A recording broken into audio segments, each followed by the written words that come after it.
The Crumlin Road Jail is a prison in Northern Ireland remaining the Victorian era in Belfast.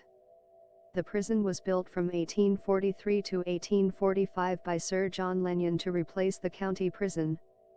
It was constructed of black basalt rock and originally built to hold up to 550 prisoners at once.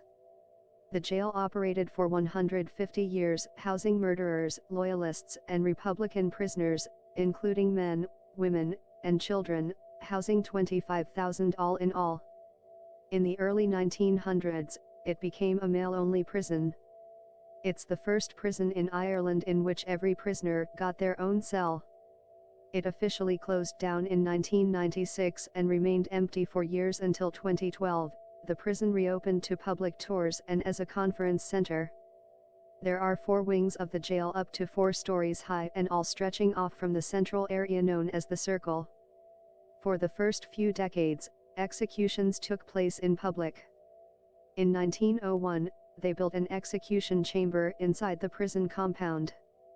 The section used it until the last hanging, Robert McGladderly, in 1961. All in all, 17 prisoners got executed during its time.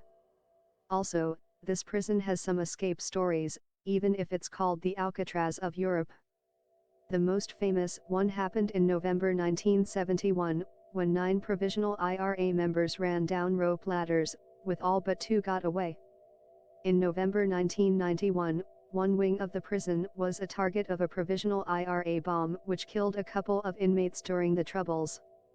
The self-guided tour allows you to get an insight into the history and stories of the place and people with unique looks to different parts of the jail.